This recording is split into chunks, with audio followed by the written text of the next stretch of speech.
Okay, Diane. Well, the name of the podcast is The Big Questions. And in my experience, the biggest question of all is the question that I will pose to you right now. Who are you?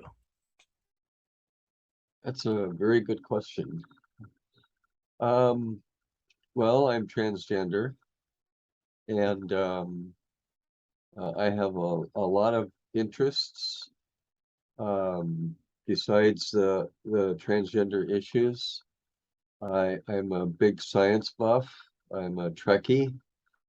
Um, I like the outdoors. I like uh, amateur radio. I'm a federally licensed amateur radio operator.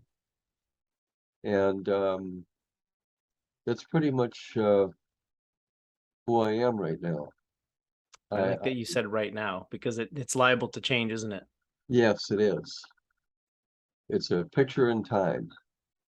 Exactly. And that's why I love asking that question because you get all kinds of interesting answers. And sometimes people go in very interesting directions that you wouldn't expect them to. But Yeah. thank you for sharing. And just for the public record, your name? Diane Saunders. Yes, nice to meet you officially, Diane. So you said some very interesting things in your brief introduction there. Transgender, science buff, Trekkie. I think those are all interesting topics. Why don't we start with I want to start with Trekkie, but we're going to leave that one to the side for now. I want to start with the more meaningful. Well, not to say it's not meaningful, but the more important core stuff. Which I think the first thing you said is enlightening, right? Transgender. So clearly, that's a prominent part of who you feel you are. And so, what's your transgender journey been over the years? Well, it started out when I was an adolescent. Um, uh, we used to, my sister and brother and I used to play with other kids on the street that we lived on. And um, at that I was like 9 years old, and that's a very impressionable age. You learn a lot from your siblings and your parents and everybody else. And the one thing that really struck me, that got me on this journey, was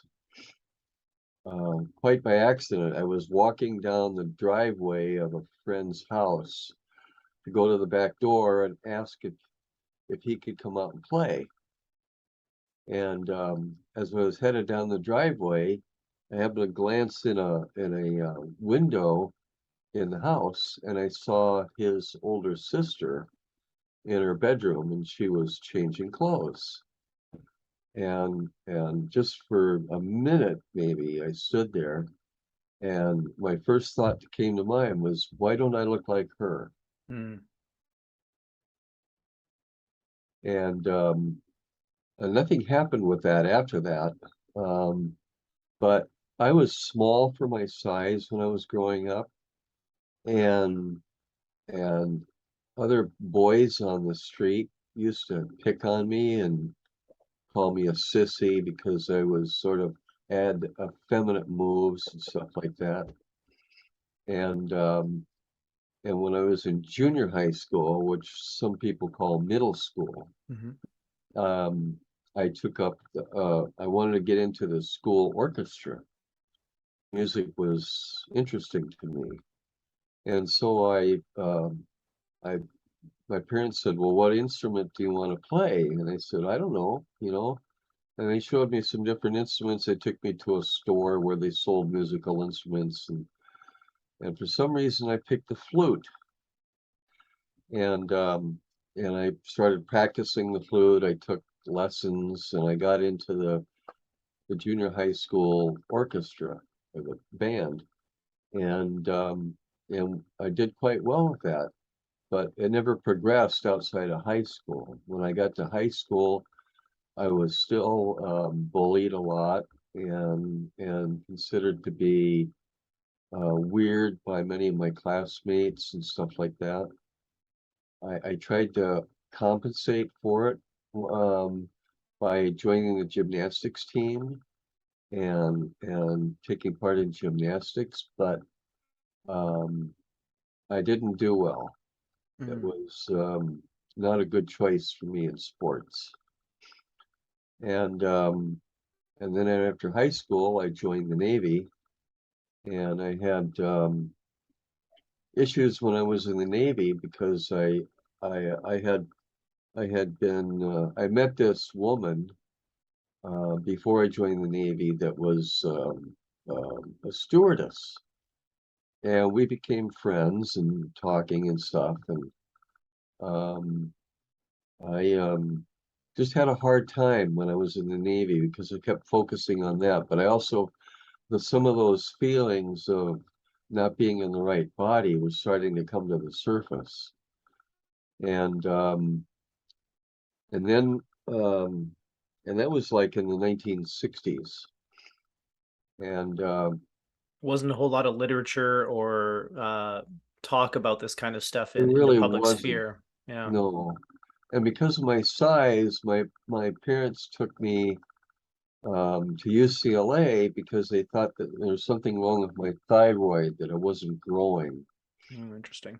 And Mind if I ask, how tall are you? I'm about 5'6". I used to be 5'8". Yeah, well, 5'6", 5'8" is not small in by my measurements, but anyways, sorry. Just curious, maybe if you're like 5 foot tall or something, but you sound like your average height as far as I'm concerned. Anyways. So and then in the 70s, it started coming out more, and I started wondering, what's going on with me, and I happened to spot an article in Time magazine about it. It was about transsexuals, Okay. and that all of a sudden the light bulb went on in the head, bing, and I knew right then. Yeah. It's like you were reading the list and it was like check, check, check. Yeah, This is my yeah. experience. Yeah, you I read recognized your experience in the article. the article and everything about it, and I thought, gee, sure seems like me. And so I tried to find out information about it, but there wasn't a lot available. And I started on hormones in the late 80s. And Uh, how old were I you at was, this time? oh, hmm, um, in my 40s, Okay. early 40s, and finally got connected with the program in human sexuality at the University of Minnesota.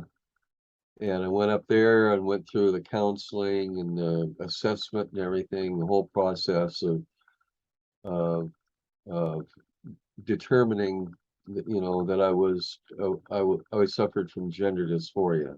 Right. Did they have that term back then, gender dysphoria, or is that a more recent Um, term for what did they call it back then?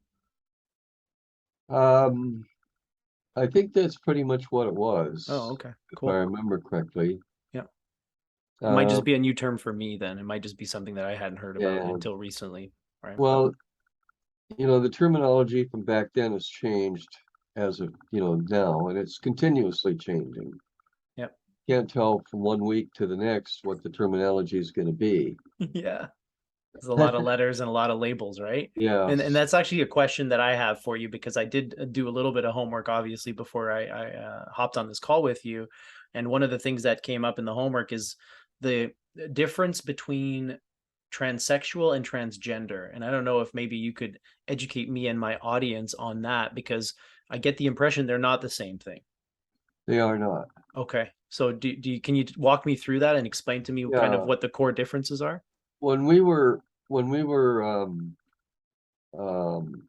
the work of the committee, um, the term transsexual was used back then to describe someone who um, did not feel comfortable in their gender and felt that their genitals were abhorrent to them, Okay.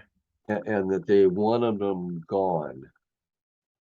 And so that person was mostly interested in going through the steps to get to surgery and obtaining the surgery. To change their physical form. Yeah. And that's So transsexual. transsexual meant that you were someone who was gender dysphoric and that you were seeking surgery as a solution. Gotcha. So, and for me, the surgery was sort of like putting the period at the end of a sentence. Right. The culmination of this process. Yeah, it is. Um, and So so that's the term, transsexual. The transgender piece is different. the transgender is now seen as an umbrella term that covers transsexualism, um, gender fluid, and so on, with the different terms to describe where people are at with their gender identity. And so it's an umbrella term that encompasses all of those labels, if you wish. Gotcha. Okay. That makes a lot of sense, actually. So That, basically, being transsexual falls under the umbrella of transgender. yeah, It's a transgender is a bigger term that includes transsexual, but also other phenomena. yes, it Okay. does. Okay. Um, you can be transgender without wanting surgery. Right. And that's actually quite common, And isn't it? that's the differentiation between someone who's transgender and someone who's transsexual. But we use the term uh, to kind of, I don't know how it came into be. I think I discuss it in the book that Virginia Prince and a few others were supposedly the ones that coined the term, Okay. and it's become kind of commonplace usage now. Mhm. Yeah. So somebody told me that gender's in your head and sex is between your legs. I don't know if that's accurate or if you would say that that's an accurate representation. Um, I'm not sure that I agree with that, Okay. because the literature shows that there is sex differentiation occurs that in the brain Okay. during fetal development, and so um, the sex has more to there's more to do with sex than just your genitals. Okay. Yeah. There is an internal component to it as well, or a psychological component to it as well. Yeah. Okay. Interesting. Um, but sex and gender are intertwined. You Right. can't have one without the other. Yeah. They kind of imply each other. Yeah. Yeah. Interesting. Yeah. And so I remember hearing, the term transsexual a lot growing up. Not a lot. It was a common term, even thinking of Rocky Horror Picture Show, right? Transsexual, transvestite from Transylvania. That word doesn't seem to be in the public sphere as much anymore. And I'm curious to know if there's been a shift in attitudes towards it, or why is it become almost like a term that you're not allowed to use or supposed to use, or what are your thoughts on that? Well, um,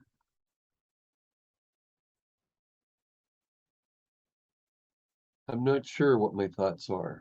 Fair enough. It's the nomenclature changes all the time, and you just have to, you know, why fight something like that? It's kind of a no-brainer. You don't get wrapped up in those tiny little issues like that type of thing. Yeah. Um, and I use transgender and transsexual pretty much synonymous with each other in the book, Gotcha. even though there are differences. Yeah. Yeah. It's interesting that you say that, the sort of people who are focused on the tiny little semantical details, because Yeah, it's easy to get lost in those types of arguments. And I do notice that that seems to be prevalent these days, or at least maybe not prevalent, but online it seems very prevalent for people to quibble and argue over very small semantical yeah. differences, at least from my Like perspective. when I was writing the book, I had one person contact me asked me, well, why should I read your book? I'm not transgender. Okay. What were they? And they were they were I don't remember what they were. I don't even remember if they said what they were, Mm, but they objected to the term transgender. And so you have people out there that get hung up in the labels and the nomenclature and things, that type of stuff, yeah. rather than focusing on the bigger picture. Yeah. Yeah. And in your opinion, what is the bigger picture here? What's at stake, or what are we really talking about when we're dealing with all this stuff? Well, we're talking about a phenomenon that occurs in a small part of the population that we still don't know for sure what the etiology is, but it's leaning towards there being some sort of genetic component in the literature, and um, it's just it's a thing that many people have a hard time conceptualizing. Uh, I say in the book, you might have a hard time determining the gender of the person standing next to you, even though they look like they're female, they may not be. Mhm. Um, and that is a sort of a cognitive dissonance for people, because when they see someone, our society is based on those labels. Mhm. The first label we attach to somebody when they're born is, are you male or female? And the physician takes a look at your external genitalia and says, oh, you're male, oh, you're a boy, or you're a girl. But that may not be the case because of chromosomal abnormalities and things like that. Yeah. So it's difficult for people to get their head around it, to grasp the concept. Right. This And can so happen. I think what you're attempting to do, well, one of the things that you seem to be doing with your work, with your book, The Transgender Compendium, is to educate people, so that maybe some of Yeah. that cognitive dissonance is reduced, right? We get a little bit less. Even though you might not be able to fully understand, you have a better understanding, and that allows you to empathize and maybe accept people a bit more readily. Well, people have their own perception of the world and their own biases and things like that. And when they get their into a way of thinking, it can be hard for them to understand why some of these things occur. And so the book is an attempt to try and educate people about it, but it's also a resource Mhm. for the transgender community and for the professional community that works with them. Yeah, so why don't you tell me a little bit more about that? Because I get the education piece, but I mean, I've gone through the book and kind of sampled it, and it looks like there's a lot of like state law and federal law, and you're going through kind of, how different states account for these things and how they, treat transgender people and stuff. So Right. why don't you tell me a little bit more about that and what you aim to achieve with that sort of portion of the book? Well, that's to educate people who may be transgender, that need to do things like getting a driver's license or a birth certificate or a professional credential, or some other um, documents that define their lives, um, to explain to them what the laws are in their state, so they can, if they buy the book and look at it and they thumb through and they see, oh, I live in Oklahoma, they can look into the Oklahoma section and see what the laws are, Oh, wow. and there's some discussion about the procedures they need to do to get a birth certificate or get a driver's license, and getting a letter from your doctor and so on. Those procedures that people have to walk through step by step in order to be able to get those documents. Wow. This is an invaluable resource for, at the very least, for transgender people. Sounds like for legal professionals and other people as well, it's really helpful. But I mean, Yes, it definitely. sounds like something that people should have, transgender people should have on hand, because it's probably not as simple getting a driver's license or getting the driver's license to reflect what you truly are, your gender, your real Right. gender, right? Meaning the gender that you identify with. So there's extra steps, there's extra loopholes, there's extra hoops that you have to jump through as a transgender person in just doing something commonplace like getting a driver's license, right? Exactly, yes. Wow. So this, I mean, this thing is comprehensive. Did you go through all the states? In Yes. holy smokes, how long did it take you to put this thing together? Um, the initial research leading up to when I actually started writing the book took almost 3 years. Wow. Um, Just the and research. Yeah. there's been information out there, but that information was outdated. Mm-hmm.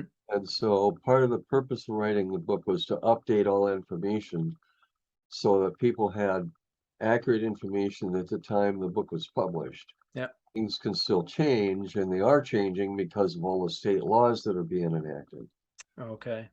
But so yeah, that was meant to be a resource for them so that they know, well, this is what I need to do and so on to get these things done. And it's absolutely essential because how do you engage in life? How do you get a job? How do you do anything without those documents? They're essential to our lives. Yeah. How do you travel You without a want to get it, passport, right? you How want do to you get a drive U.S. without a driver's passport. license? Yeah. Exactly. So Yeah. I discussed that and Right. those procedures. And it took a lot of research and calling and writing if I could. And I learned a lot in that process about what states make available on their websites. Right. Yeah, I imagine. Yeah, because you're having to do all this research and find the information in the first place before you can include it in the compendium, right? So, Yeah. yeah, so that would have been a challenge. I mean, trying to access a government website and find information about the government in the best of times is hard. But in this scenario, I imagine it was even more daunting, even more challenging. It really can be because in some instances the a particular state may not make the information readily available. You have to go digging for it. And you know, how much time and energy is the average person willing to do that? Mm-hmm. To put into doing that. You get through you land on their landing page, their home page, and there's all kinds of menus and sidebars and everything, and you have to search for the information, and sometimes it's buried deep in the website. Yeah. It's almost And like they designed them that way to be unfriendly to users, to make it harder to find information. many states are like that. They Yeah. they they don't they don't agree with transparency in government. For example, when I was doing the research, um, I called the Utah um, birth certificate board, or was it driver's license? I don't remember, but and I spoke to the representative on the phone, and she says, I told her I was looking for their policy on what transgender people have to do to get the document. And she says, we don't give out our policies. I mean, what a slap in the face, That's like one of these. It's like, here you go. Here's my policy. Yeah. Yeah, I watched a really good TED Talk many years ago, and I don't remember what the title of it was, but it was basically, it was showing, I don't know if you've seen these or if you even have these in your part of the world, but in where I am in Canada, all over Canada, sometimes you'll be walking by a piece of land or a property, and there'll be a big sign in the front yard talking about somebody has requested to rezone this piece of property. And there's just, it's like a huge billboard of text. And you try to read this thing and you're like, what the hell are they talking about? And so this presenter was saying, imagine if it looked like this instead. And then he showed this sign that said, you know, such and such a person wants to turn this land into this. And it was like very clear, very understandable. And he said, it's almost like the government doesn't want you to get involved. You know, it's almost like it's a democracy, but they don't really want you to get involved in the democracy. So they make it opaque, complex, needlessly so that you just don't even bother. You're like, well, I don't understand what that's about. It is, and oftentimes when you go to states' websites and you go to look up the state's laws, they can also be hard to find. Mm-hmm. And even when you do find the laws, you have to go through this long index and figure out, all right, where does my subject matter fit into all of this? Yeah. And it's time consuming, because then you have to click on this and no, it's not there, and then you have to click on that, and you have to continue the search process until you find what you're looking for. And sometimes you don't find what you're looking for. You know, sometimes you get frustrated and give up before you find Yeah, it, right? Yeah, exactly. absolutely. Yes.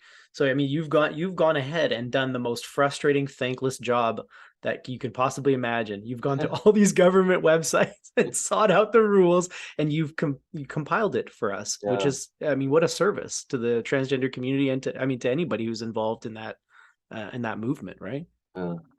Oh, that's awesome.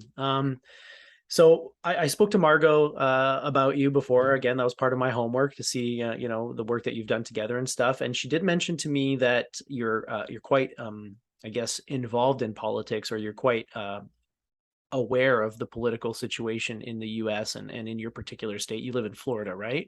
Yes. So I personally love talking about politics. I think that it's one of those taboo subjects that once again, who benefits from the regular people never talking about politics, right? Who benefits from that? It's the politicians, right? They don't want us talking to each other, because then we're going to realize that we're all on the same page, and that's bad news for them. So I personally like to talk about that stuff. Are you open to taking the conversation in that direction a little bit? Yeah, sure. Okay, yeah, because I think again it all factors together. We're talking about government websites, we're talking about laws and statutes and such, and obviously the status of transgender people is still, to my understanding, in the U.S., it's still on uncertain footing. It seems like with recent changes with Roe v. Wade, with talk about repealing same-sex marriage, all of that stuff must affect the transgender community to some extent, or it must not bode well in certain parts of the U.S. So I was wondering if you could maybe elaborate on that, what you're seeing in terms of the political climate and how that affects the transgender community. Well, from what I've been seeing, uh, at first this looked like it was just a Republican talking point, with the Republican Party and specific And sorry, specifically what the Roe v. Wade um or transgenderism as a whole. transgender Okay, yes. issues. Yep. Roe v. Wade, let me backtrack a bit. But Roe v. Wade poses lots of problems for everyone in terms of our privacy rights, Okay. because the whole focus behind Roe v. Wade was a woman's right to decide in consultation with her physician whether or not she wanted to terminate a pregnancy. Mm-hmm. And the religious right was opposed to all of that because of their religious beliefs. And so that sort of got worked into the narrative over whether or not this was something that we wanted to allow or not allow in this country. And progressives like myself felt that a woman had a right to choose, if she was raped or victim of incest or something else, or it was a one night stand that was a bad mistake, and you don't want a child out of that, you could terminate the pregnancy. Um, the, the sociological structure of this country is men dominate. Mm. Men's issues, men's feelings, everything, men's interests, it all dominates. And women have always been put on a sideline. And when if you look back in history, women's suffrage and everything else to get women's rights and stuff, the women's right to vote and everything, women have always been treated as subservient to or below men. Mm-hmm. And that's a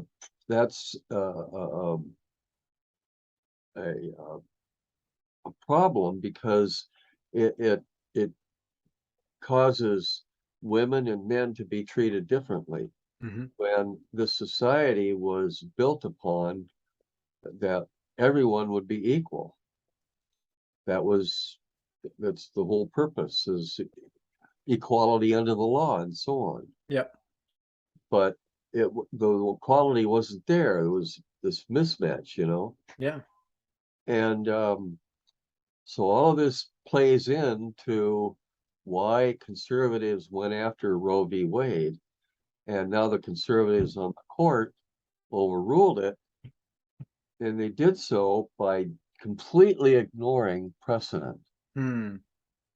This, And they're allowed to do that? Thought you kind of had to take precedent well, into account.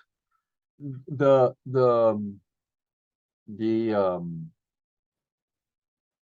the feeling was always that Supreme Court precedent was untouchable unless there was something really wrong with the initial decision. Mm. And they found a way to pick apart Roe v. Wade because they said, well, the Constitution doesn't say anything about abortion. Well, no, it doesn't say anything about a lot of things, Mm-hmm. but we still have rights. Yeah, yeah.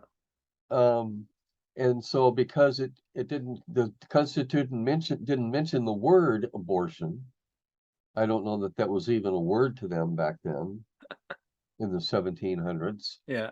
But so it eroded that that understanding that we as humans have a right to privacy in our medical decisions Mm-hmm. and in other areas of our life as well. Yeah. And now that seems to have vaporized in front of our eyes. Interesting. Yeah. The And, medical privacy piece, if you don't mind me circling back to that real quick, and this might get a little controversial here. I don't know, but it seems like they started undermining the right to medical privacy during COVID. I mean, I've never seen what happened during COVID with vaccine mandates, people losing their jobs, people not being able to fly or go anywhere for extended periods of time for refusing to get a treatment. I'd never seen that before, and to me, that's an issue of medical privacy as well. Slightly different, but at the same time, it comes back to, do I have to disclose to you that I've had an abortion? Do I have to disclose to you that I've had a vaccine, or or are you allowed to even be aware of that without my consent? It seems like, and again, very different medical issues, but medical privacy is kind of related to both. So I'm interested because I've seen a lot of people online, and this is disingenuous, I think, but it makes for interesting conversations when they go around to these demonstrations, these pro women's right demonstrations, and they say, your body, your choice. And the women are like, yes. It's like, what about vaccine mandates? And then people freeze up and they don't know what to say because that was almost like a coercion in some extent, right? So yeah. there's a cognitive dissonance there, which I find interesting. Very different issues. I think you can argue that with vaccines, there's a public health issue at play where what you do impacts others in your community, so it's a different story, right? But Right. yeah, so anyways, I just curious to know what your thoughts are on that in terms of medical privacy and stuff like that. Do you see that that's being eroded elsewhere, or do you feel that it's primarily through this Roe v. Wade being disbanded? Well, to start, public health in the United States comes under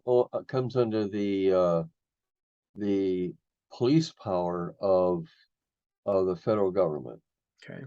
And because public health is a very critical thing to take care of, to ensure that the public health is, the public is protected from bad things that can make them ill.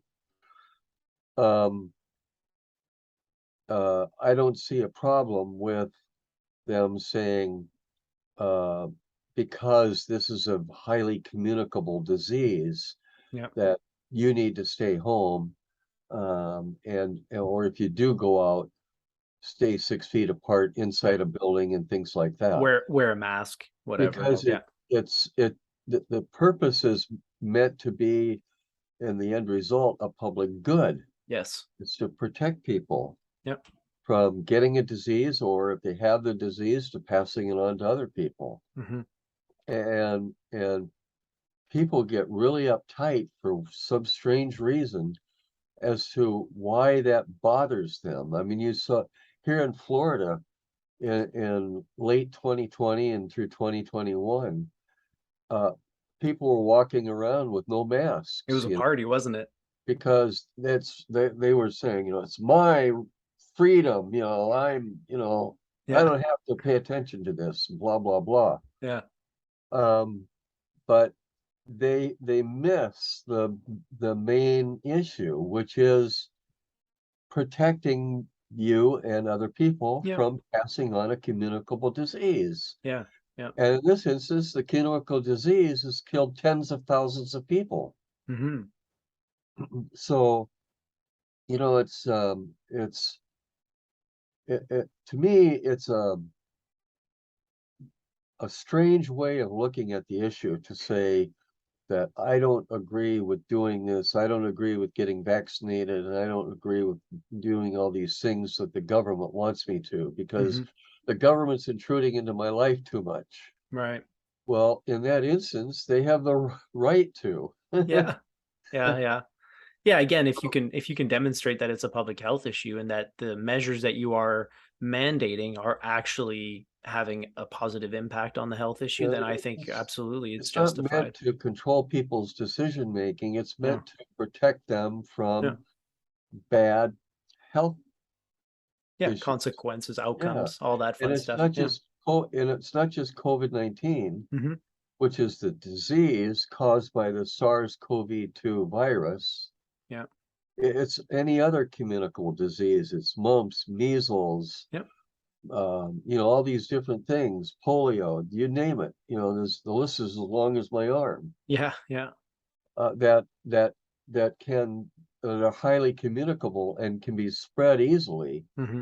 There's a lot of bad things out there in nature that are just waiting to bite us. Yeah. And that's just the way nature is. These things sit out there in a reservoir, in an animal reservoir, or in a whatever environment, and suddenly that animal gets into the human population, whether it's alive or dead. Yep. Virus becomes zoonotic, right? Virus is able to jump to the human.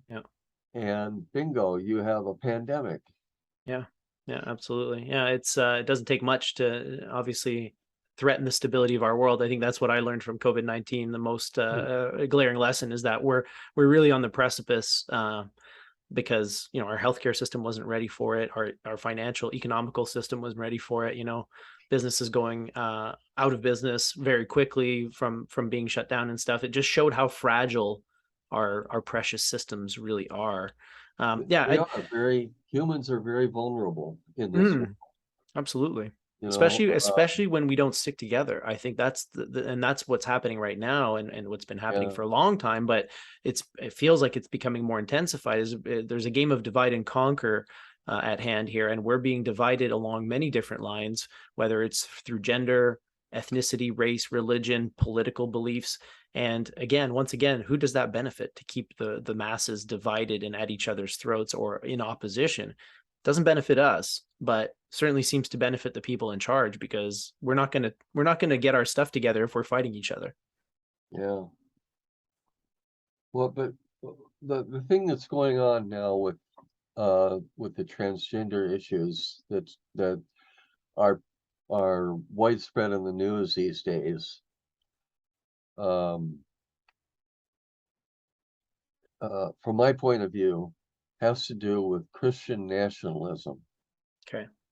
And what Which that which you means, can hardly call Christian, Diane. You can hardly call it Christian. There's not a lot of Christ in that Christian nationalism, just as a side note. But yes. yeah, but it's people who feel that um, they want the national identity Mm-hmm. to be as a Christian nation, and they want the nation to be pushed in the direction of those Christian beliefs when not everybody obviously agrees with it. Yeah. And it's getting into issues like transgender and other issues where that group of people wants to force other people to behave or believe as they do. Mm-hmm. And That's a that's problem. that's a recipe for disaster. Absolutely. And so all of this Christianism is getting into politics. Yeah. It's always been, it's part of our founding that there was separation between church and state in this country. The whole reason people came here from England was to get away from religious persecution. Yeah.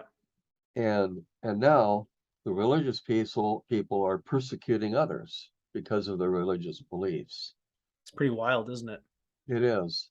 Yeah, the Yeah, founding fathers went to there's no great lengths to places. keep religion and politics separated, and some of these people, they will quote the founding fathers, they will refer the Constitution, but they're cherry picking, aren't they? It's the same thing they do Yes, with the they are. Bible. They cherry pick. They They take the do. convenient parts, because if you want to have a nation that is built on Christian principles, Yeah, I don't know if you're familiar with this, but Jesus once said that a camel has a better chance of passing through the eye of a needle than a rich man entering heaven. I am So familiar with that saying. if you build a Yes. Christian nation, a lot of these mega church pastors, Yeah. yeah. I'm reading this book right now. No, I can't quite see it with the blurring effect there.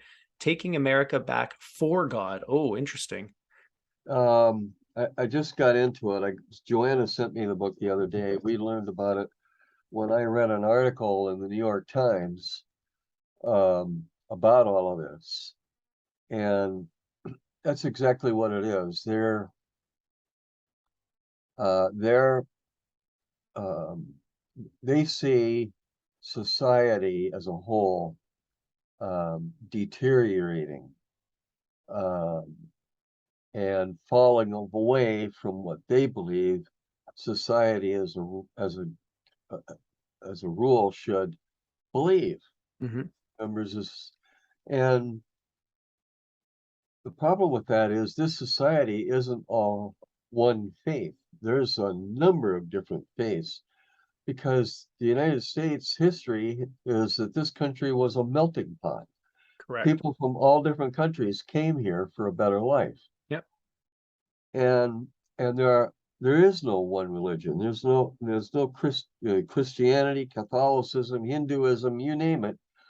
All those religions exist in the United States. So how can they say that it's a Christian nation? Yeah, especially when, again, the country was founded on a principle of secularism. It's supposed to be a Yes, secular country. That means you have the right to be any religion you like, but keep that out of the government. It's right. very You know, simple. I always tell people, like, if you think homosexuality is a sin, then don't be a homosexual. But that doesn't mean that your neighbor believes the same thing. So leave them the fuck alone, because for them, homosexuality might not be a sin. And so, yeah, right, right. if it's a sin to you, don't do it.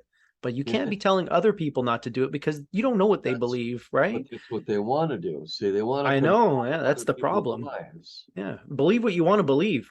Mind your own fucking business. That's what I say. Pardon my French, and I am French. Yeah, You know what I mean? Because it's like, I respect your beliefs, and however you justified in the Bible from one or two passages out of the entire book, whatever, cherry pick away. If that's what you feel is true, if that's what you believe, then you have a personal duty not to engage in that behavior because you feel it's a sin, right? But it's one of those things where why are you trying to tell other people what to do, right? Yeah. You're going to force a woman to keep a baby that she can't afford to take care of, that she didn't want to have in the first place. And as you said, might be the result of rape, incest, and all these other things. You're forcing the woman to keep the baby. And when the baby's born, what are you doing for that baby? What kind of safety net are you providing as a conservative or as a Republican? Nothing. You're cutting education. You're cutting food stamps. So you're forcing the kid to come into this world for a life of suffering. That is insane and unethical and immoral. And Christ, if and when if he comes back, those people are going to have a very special place in the burning pit, in my personal opinion. So anyways, sorry about that. I just get fired up about that stuff because it's like, listen, do your thing, mind your own business. Like I get fired up about it too. And in some ways it's very scary the way the direction that these people want to take the country.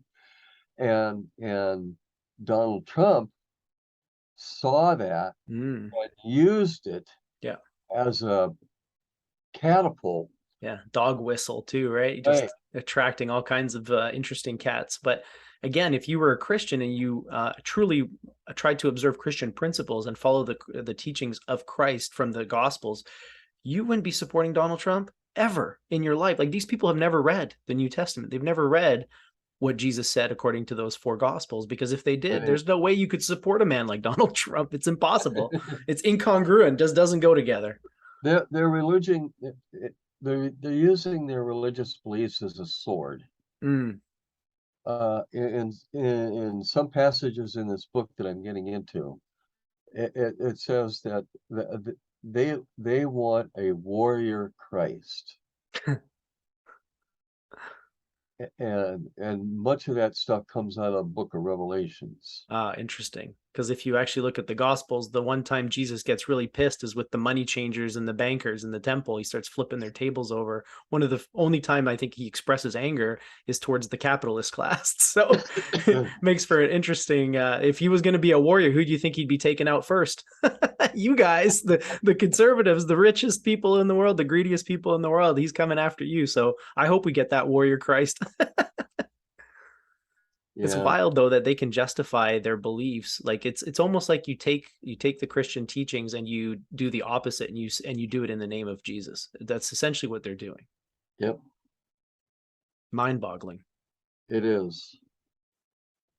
Scary. One of the and one of the issues that keeps getting brought up in the media, on the internet, that I see a lot about, and that I wanted to talk to you about because it's a topic that I have no personal vested interest in it. Find it interesting because it's one of those situations where a personal choice may or may not begin to impact other people. And that's why I think it's an important discussion that needs to be had publicly, openly, from a place of love and kindness.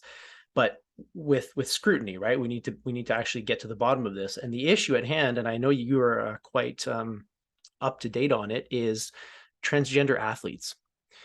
That's something that I wanted to ask you about because I am uneducated on the subject. And I know that there has been research done on it. And so I was wondering if you could tell me kind of your background on that and your interest in that, and sort of your views on the whole question of whether or not transgender athletes, where they fit in the gender categories of sport.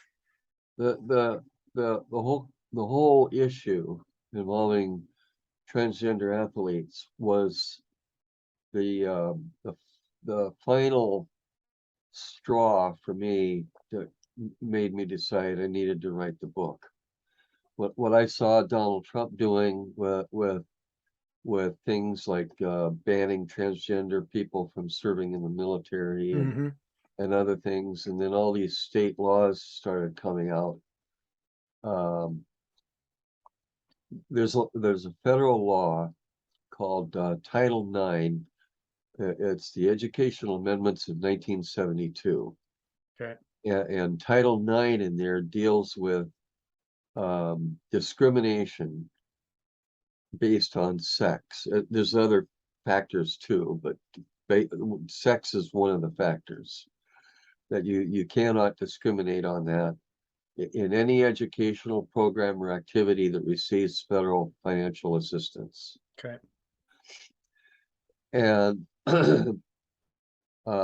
it was initially enacted to, I hate this term, but for the lack of something better, it was meant to provide a level playing field Hmm. for women to be able to participate in sports, because back then men's sports were dominant and there were very few women's sports programs. Yeah. Women were not expected to be in sports. To get some background information, in the 1980s, when I worked at the ACLU, they were handling a federal lawsuit.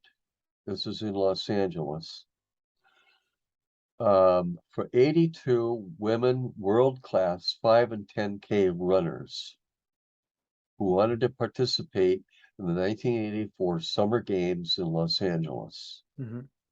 And the International Olympic Committee was opposed to it, Wow. because back then it was dominated by King Juan Carlos of Spain and Madame Berlou, which was, I can't remember if she was his wife or someone of importance. Okay. And they were of the opinion back then that women should be barefoot, pregnant, and then they're in the kitchen. Seriously, that's the Yeah. way they Yeah. felt back then. That's something. I mean, if that's where she wants to be, great. But that she So the has to be there is a different story. so the International Olympic Committee, what was then the International Athletic Association Federation, the AAAF, the U.S. Olympic Committee, the Los Angeles Olympic Committee, Los Angeles Coliseum Commission, all ended up being sued by the ACLU to say you're discriminating against women, you can't do that. Right. Well, the suit went before a Reagan appointee district judge, and he wasn't about to hear this stuff at all. And he dismissed the case, and it went up to the Ninth Circuit, and they didn't want to hear it either. Wow. But that was the whole start of women trying to get into sports back Right. then. Yeah. And so now women are able to compete uh, for a fair share on almost equal footing to men in sports. And when you say equal footing, you mean that they have the same opportunities or they have access to the same sports or that they're performing at the same level as men? Um, they're all of the above, Okay. except for professional football. Okay. That's a male-dominated sport. They're never, ever, ever, ever going to allow women to play professional football with the men. With the men. I see what you're saying. Okay. Okay. So like in schools and stuff, men and women get to play sports together is what you're saying. We're In talking some, about at the school level, not at the professional level. right, Okay. in interscholastic and intercollegiate sports, Gotcha. Okay. some sports where they do commingle, Yeah. but by and large, sports is separated, men's teams and Yes. women's teams. Yeah.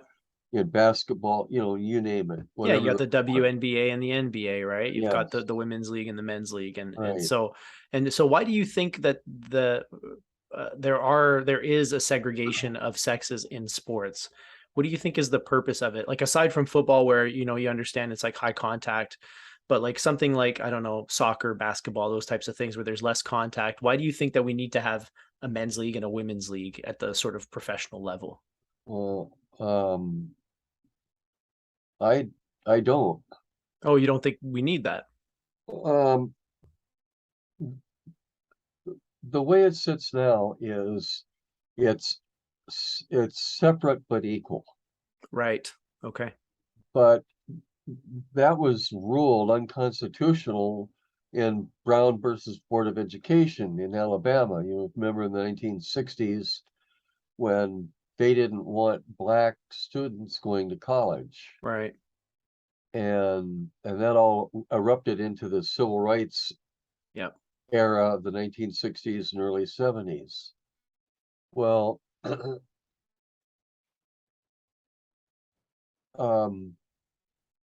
that's the way it still stands today. Is there are women's sports and there are men's sports, and women have equal opportunity in the women's sports and men have Yes. equal opportunity in the men's sports, but they don't have equal opportunity together. Right. Um, and the whole thing with this that involves the transgender issue is people have kind of glommed onto this issue of transgender students who want to participate in sports having, quote unquote, an unfair advantage Okay. over women. Right. It has nothing to do with the men's sports. That's not an issue for them at all. It's Yeah, so what I've seen, the all the uproar that I've seen has always been somebody that's born a male who transitions to become a female and then competes against women. And right. the examples that get brought up in the media, typically it's a guy who wasn't doing very well as a male in his sport, but now all of a sudden he's crushing the competition as a woman. And so I think that again, those stories keep getting brought up. That doesn't mean that that's true They're of all individual, instances, right? they're individual examples. They're not Yes. representative of the entire population. Anecdotal. Yeah, that's right. And that's why I want to talk to you, because the public is seeing these isolated examples where there's probably a lot more data that's out there that isn't being talked about, because it's all about spotlighting those ones that are sensational, right? That get people fired up. For most transgender people who want to participate in sports in schools, it's a pretty harrowing experience because of all of the hoops they have to jump through and the focus that's put on them Yeah. because they want to compete. Right. And So what are some of those hoops, if you don't mind me asking, since you're again, all I get is the pop media version of this story. And so talking to someone like you who's done research and who actually knows about this stuff is actually a really good opportunity for us to get stuff out there, right? Mhm. So what are some of the hoops that a transgender athlete would have to jump through in order to be able to participate in their given Well, they sport? have to, depending on the state, again, Right. everything changes from state to state, but they have to be able to show that they've been on hormones, generally speaking, for a year. Okay. Um, they have to, some states are requiring that they actually have to have had surgery, Oh, wow. which Okay. is a little problematic. It's a Um, big deal. As a college yeah, student or whatever, not college every athlete, like you're not not going to be everybody who's getting transgender surgery. wants surgery, but they will want to compete. Right. And the reasoning is that they're using is that, well, they have testosterone, well, maybe What do you mean, maybe? when you go on for younger people who go on testosterone blockers to Yeah. prevent puberty, um, the body doesn't masculinize. Okay. And and for those who went through puberty before they went on hormones, then you get estrogens and stuff like that, and eventually, as you're on hormones for a longer period of time, those testosterone levels start to fall. Yeah. Do you know approximately how long it takes for those testosterone levels to start to fall? Have they Um, measured that at all, or? it varies from individual to individual, Right. but generally speaking, about a year, Okay. maybe a little longer, Yeah. in some instances. So the studies that I've read has said that a male to female transgender person, once they've been on hormones for a year, their testosterone levels are at the same level that a female would have testosterone levels. Gotcha. So, and their estrogen levels are at the same level that a female's estrogen levels are at. Right. So So hormonally they're virtually identical. yeah, after about hormonally, a year. there is no advantage based on testosterone. Right. Okay. And that even is more evident after someone who decides they want to have surgery and surgery has been completed. Right. Once Because the organ that creates testosterone is no longer the present. testicles are gone, Right. and certain organs in the body, like the prostate and the adrenal gland, they atrophy. Okay. And so whatever testosterone level they're putting out, it's very low. Mhm. So you can't say on that individual has an unfair advantage because there's no testosterone there. Well, yeah, so that's on the hormonal side of things, right? And so we Right. can probably say pretty confidently that from a hormonal standpoint, they don't have an advantage. But what you touched on, I think, is a key point here, and this is why I think these conversations are important, by the way, because this is a very complicated, complex subject, and there's a lot of nuance, and there's a lot of factors that play into whether or not somebody has an unfair advantage. And so what you said earlier about if someone goes on hormone blockers before puberty, they don't masculinize, right? When you say masculinize, what does that physiologically mean? It means they don't develop a male uh, bone structure. They Okay. don't, So bone uh, density and also yeah, the size of the skeleton, right? Because like yeah, broader shoulders size, and stuff like that. yeah, that, um, strength wise, there Yeah. would be less, Yeah. strength. Um, and then the body appearance it takes on a more feminine appearance than masculine Yeah. when puberty has been suppressed. Yeah, yeah. And so to me, like that's an important factor. Like you have to talk about that because it's one thing for me to have been a biological, physiological male for 39 years and then to start some kind of hormone therapy, right? My body is already established as a, like you said, it's already masculinized. My bone Yeah, density, the size, the fast twitch muscles, all that stuff is there, right? yeah.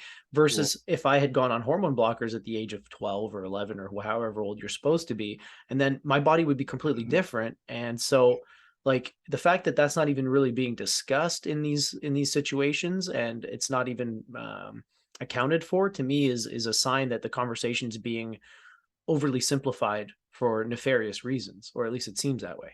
Well, the statute says, though, that discrimination based on sex is prohibited. Yeah. It doesn't say based on body type or Yes. whatever. Hmm. It says sex. Yeah. And that's a completely different subject than muscle mass or how Sure. big your bones are, where your center of gravity is, or anything like that, upper Fair. body strength, whatever. It says based on sex. Hmm. And we got a real big bonus in 2020 when the Supreme Court decided an employment law case called Bostock versus Clayton County, Georgia, where Justice Neil Gorsuch, that blew me away that he wrote the opinion, um, said discrimination based in employment based on sex necessarily, oh no, it was worded differently, is discrimination based on transgender status or homosexual status Hmm. necessarily includes discrimination based on sex. Right. You can't separate the Yeah. two. Yeah. Yeah. That makes sense. Hard to argue against that. And the plain wording of the statute governs. And so now Title VII, which is the employment, Title VII of the Civil Rights Act, is now prohibits employment discrimination based on homosexuality or transgender status. Yeah.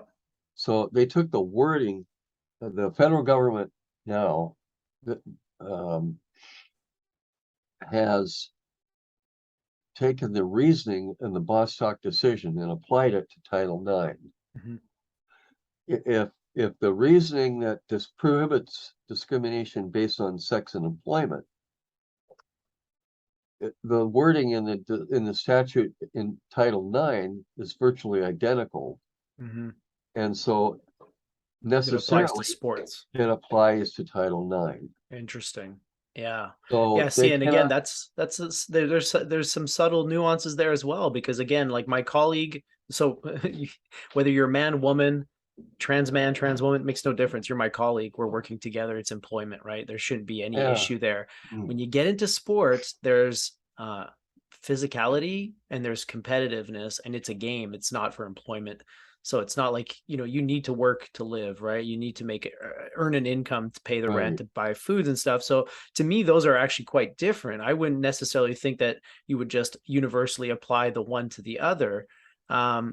So I find that interesting, because again, there are, for me, having a woman as a colleague or a trans woman as a colleague makes no difference. Doesn't impact me at all.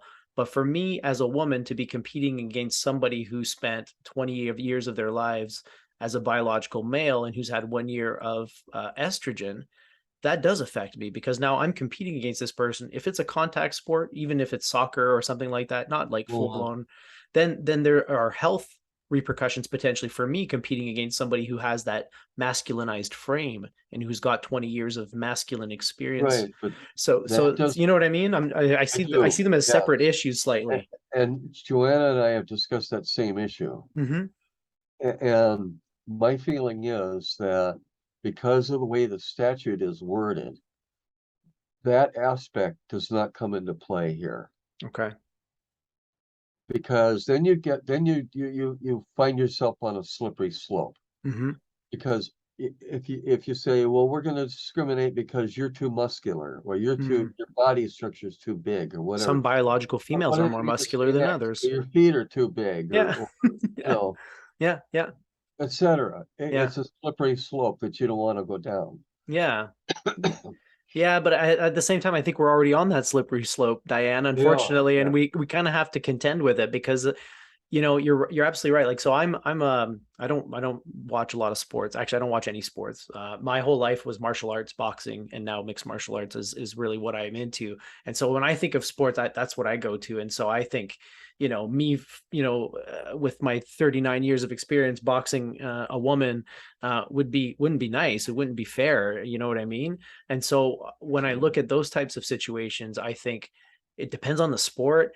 It depends on the rules of the sport, but at the same time, that slippery slope almost leads to mixed gender sports, like men and women playing together. You know what I mean? And like, Mhm. why can't we move on to something like that, maybe, where it's just depending on the sport, you just do it intramural, right? You have men and women competing together, because like you said, we can't discriminate on the size of their feet or the musculature and all that stuff. So why don't we just throw everybody together? I tell you why. The history is that women are seen as the frail, fragile sex, Mm-hmm. and men instinctively want to protect them Sure. and keep them safe. But not all women feel that way. Mm. Um, just look at TV, just look at the reality sports programs on TV, and you see like the Challenge USA program that's going on right now, where men and women are competing head to head to win money. Yeah. There's a show on there called American Ninja. Yeah. Have you seen that Oh show? yeah. Good. That's a good one. Well, they're competing against each other, men and women, in Yeah. that to make it through that course. Yep. Um, and women are taking on now more and more non-traditional roles in society. Yeah. They're taking on professions that were almost exclusively male for a long time, like Yeah. welding, plumbing, electrical, Yeah. all the trades. Yeah. Totally. They're taking on other types of jobs as well, driving trucks, Yep. do all of these professions that were for a long time exclusively male, Yeah. are now women are integrating into those professions. Yeah. and they're doing quite well. Yeah, of And, course. and that's really what it's all about is we're all equal. Hmm. Um, for those that are religious, we're all equal in the eyes of God. That Hmm. type. We're also all equal under the laws of man. Hmm. Or we And should be. in this We society, should be. Yeah. But yeah, we someone who should. looks like me has a built-in advantage in this Right system now we're versus not. a black woman or a transgender, person of Well, color, right? imagine, intersectionality comes into this Absolutely. As it should. because you can be a black woman, transgender, and lesbian. Yeah. So you've got a whole bunch of things going on there Yeah. that are all going like this. Yeah, and it's going to impact how society views you, some of the obstacles in your way that might not be there for someone who has a different presentation. But yeah, Hmm. it's too bad. I mean, and I agree with you. We are all equal, but I think what gets lost in that is that we're also all different.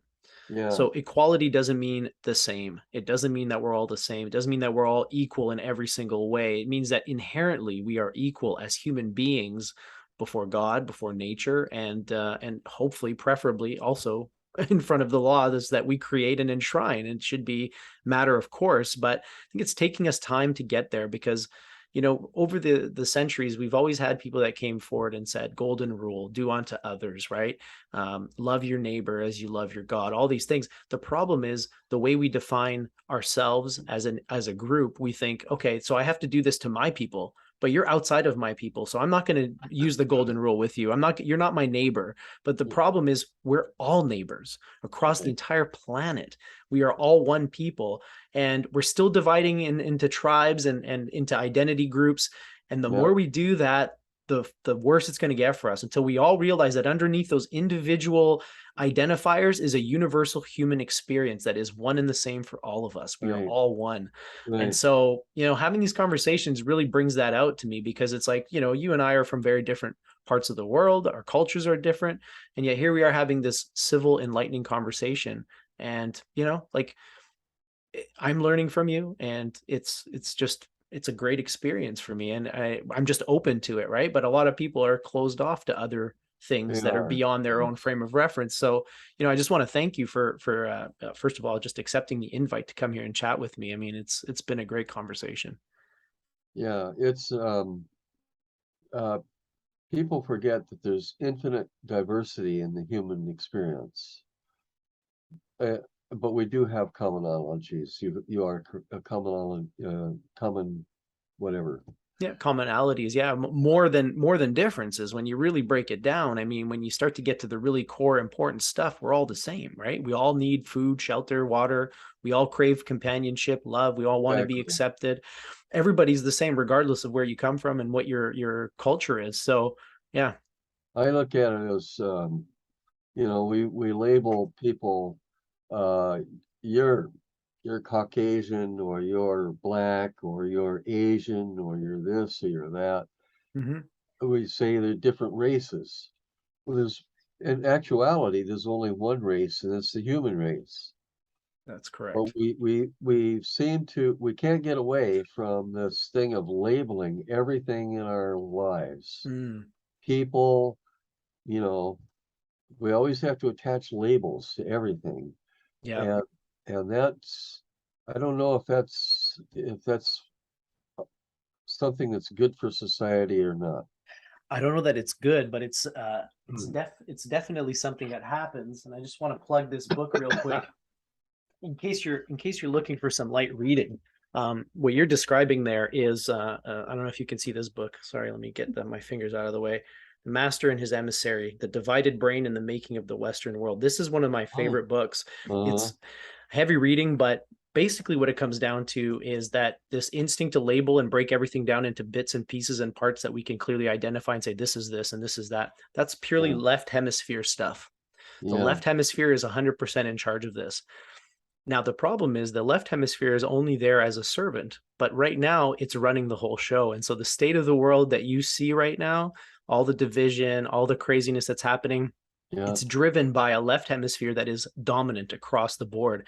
The yeah, right hemisphere is all about seeing things holistically not breaking them down into bits, but seeing the Right. connections. It's all about feeling. It's all about experience. It's not about intellectualizing. It's about this right here. And the right hemisphere is supposed to be in charge. It's supposed to be the master. But over the years, according to this book, and I think I agree with the premise, is the left hemisphere has become more and more dominant. And what the left hemisphere does is it dehumanizes, it deconstructs, it breaks everything into little parts and bits. And when you go through the world, filtering the world through that view of the left hemisphere, people aren't people. They're blacks, they're trans, they're gay, they're Christian, they're this, they're that, because that's the left hemisphere's impulse, is to take everything and identify it, attach a label to it, and then dismiss it, right? Because it's like, I know what that is now. I don't have to think about it anymore. Right. And that's Put it very inside a little dangerous. cubicle. Yeah. Yeah. So I think you're right. What you're describing there about labels are very useful, but they can also become a prison. They can also blind us, because if all we see are the labels, we're not noticing the reality behind the label, which is Right. the whole point of the label. It's to identify this experience, this reality that's behind it. So Right. yeah, anyways, I think conversations like this can break down walls. They can dissolve labels, or they can put labels at least in their proper perspective, in their proper place. So I thank you for joining me for this conversation. So I think in the long run, with these sports cases and bathroom cases on campuses and things like that, I think that's going to end up pretty much being decided the same way that the employment case was, Mm-hmm. because it's clearly integrated. You can't discuss transgender issues or homosexuality or bisexuality or whatever without discussing sex. Mm-hmm. And so since the statute says based on sex, Can't discriminate. I think this is going to end up being the statute's going to end up being upheld, and all of these state laws that are being introduced and passed are going to fall by the wayside, because they can't and the main reasoning besides Title IX is the Equal Protection Clause of the 14th Amendment to the U.S. Constitution. And it's going to be shown that these people have just as much right to participate in sports as anybody else. Yep. And that Absolutely. all of these phony reasons that they're coming up with to justify these laws is nothing but garbage. It's an agenda that is doomed to fail. I don't see it winning over in the long term. I just don't. Mm-hmm. Yeah. And so Yeah. many, the U.S. court system is, there's a Supreme Court at the top, and then below that there are 11 U.S. Circuit Courts of Appeal. Yeah. And then below that there are the district courts. Right. They're the trial courts. And so far, a growing number of the circuit courts of appeal are ruling that Title IX prohibits discrimination in sports based on sex. Yeah. And so all these state laws that are banning transgender students from participating are going to be overruled. Yeah, and this is being presented again as an either or situation. Either you let them participate or you don't, right? But there's all these other options in the middle. Like, you can enshrine the fact that they're allowed to participate, that you can't discriminate against them based on their gender identity or sexuality or whatever you want to say.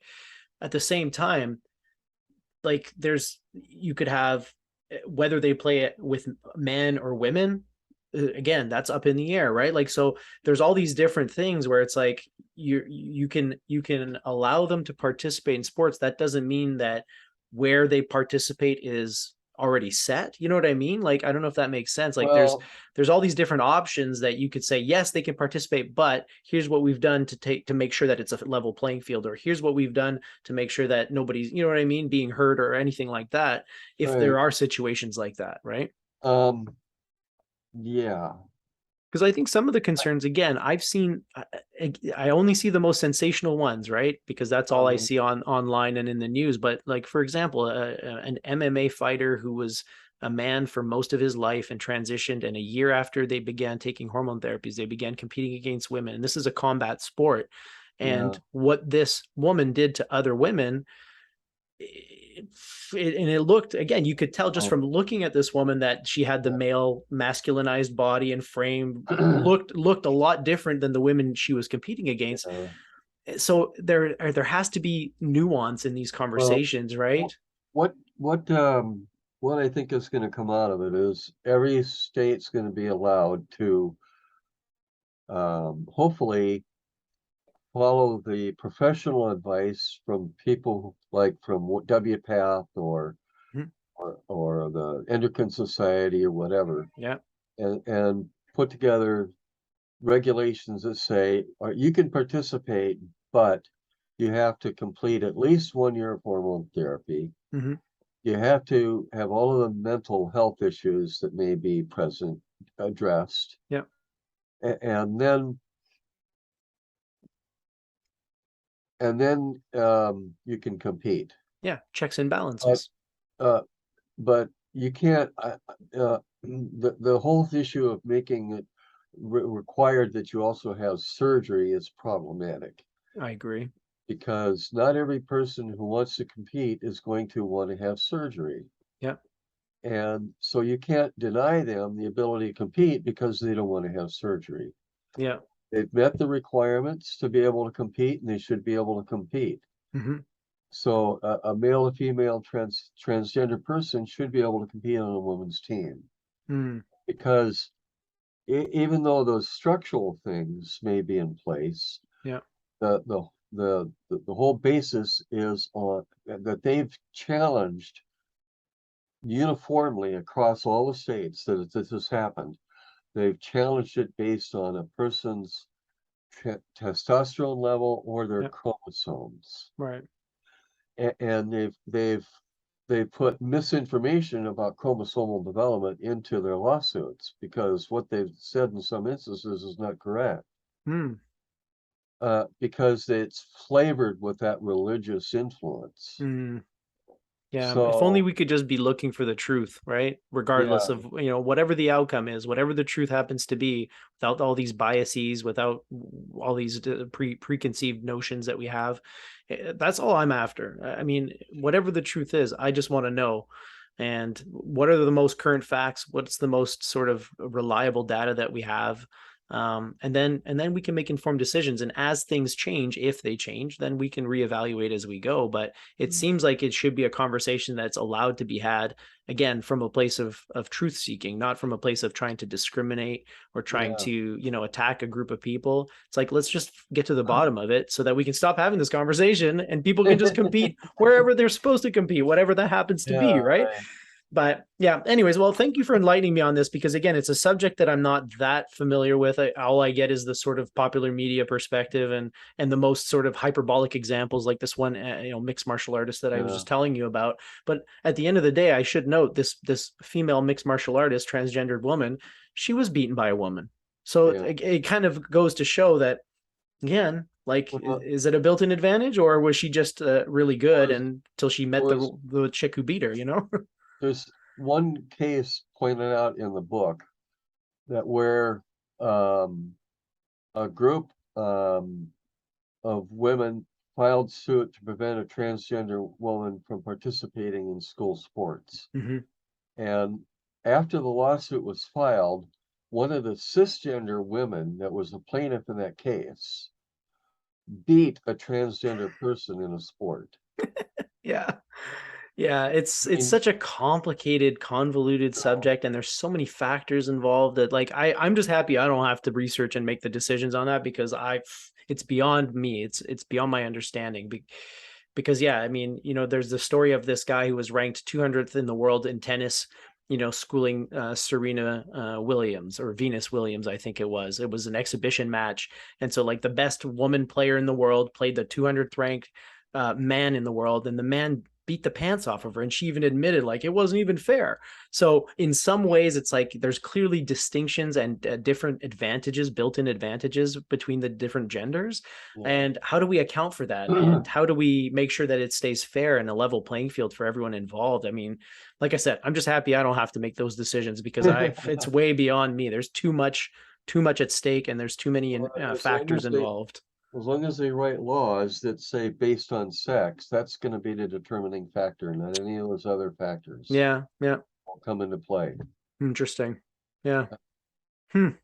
Strange, crazy, interesting world we live in. Glad that we can have conversations like this and be smiling and not, nobody's getting upset, nobody's triggered. And again, my view is open. I don't have an opinion one way or another. I'm just interested in having these types of discussions and seeing what kind of new information I can come across. So thank you for educating me. Sure. I appreciate it. It's my pleasure. Yeah, and I think we're just over an hour now, so I think we've got some good stuff in here, Diane. I really appreciate your time on this fine Saturday morning. Is it morning for you in Florida? It's 3 o'clock in the Oh afternoon. wow. Okay, so lovely afternoon, I hope.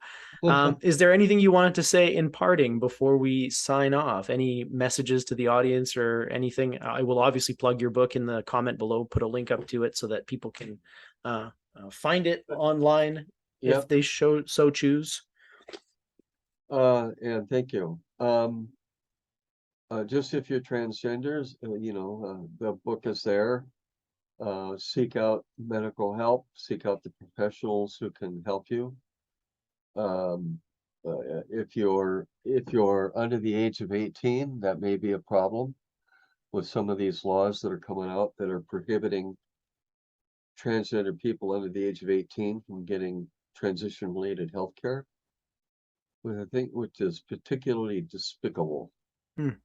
If you're a human being, you have an absolute right to health care. Yeah.